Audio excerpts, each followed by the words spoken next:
السلام علیکم دوستو، آج کی کہانی کا نام ہے ہمدردی کے لبادے میں زہر۔ ہمارے گاؤں میں ایک شخص گاما ہوا کرتا تھا۔ جب بھی اس کا دل کسی خاص چیز کھانے کو چاہتا، خاص طور پر صبح کے چائے اور پراٹھے، تو وہ چند مخصوص گھروں کا رخ کرتا۔ وہ صبح سویرے کسی گھر کے باہر جا کھڑا ہوتا اور جھاڑو دیتی عورت کو دور سے آواز دیتا، نیک بخت، تم نے زندگی بھر محنت کی ہے، تم جیسی عورت کی قدر نہیں کی گئی، یہ گھر تم نے سنوارا، یہ تمہاری عظمت ہے۔ پھر شوہر کی طرف مڑ کر کہتا، تم خوش نصیب ہو کہ تمہیں ایسی بیوی ملی۔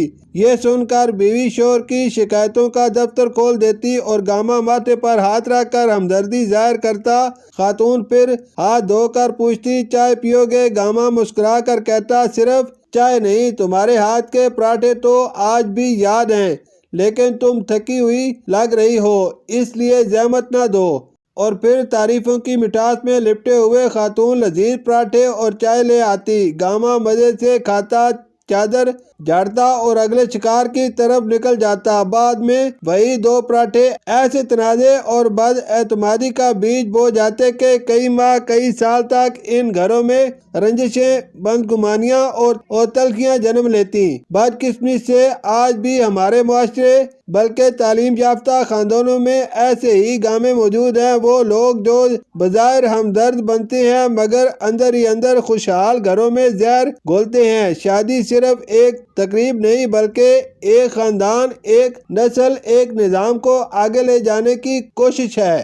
اس میں زندگی کے اتنے نشیب و فراز آتے ہیں کہ صرف سچے جذبے، سمجھداری اور ایک دوسرے کا ساتھ ہی ان کا حل ہوتا ہے۔ لیکن کچھ لوگ محض اپنے وقتی فائدے، زبان کی چٹکارے یا دوسروں کو کمتر دکھانے کی ہوس میں کسی کے ذاتی معاملات میں دخل دیتے ہیں اور بے خبری میں وہ دراڑ ڈال جاتے ہیں جو برسوں کی محنت سے بنی دیوار کو ہلا کر رکھ دیتی ہے۔ یہ مخلص رشتہ دار یا پیارے دوست کے روپ میں آتے ہیں، ہنستے ہیں، مشورے دیتے ہیں اور جب جاتے ہیں تو پیچھے صرف بد اعتمادی، پریشانی اور ٹوٹ پھوٹ چھوڑ جاتے ہیں۔ المیہ یہ ہے کہ ہم اکثر سچ کو بدتمیزی سمجھتے ہیں اور منافقت کو شرافت کا لبادہ پہنا دیتے ہیں۔ ہم مغرب کی مثالیں تو دیتے ہیں مگر نہ ان جیسا نظم و ضبط اپناتے ہیں اور نہ ہی اپنے مذہب کی اصل تعلیمات پر چلتے ہیں۔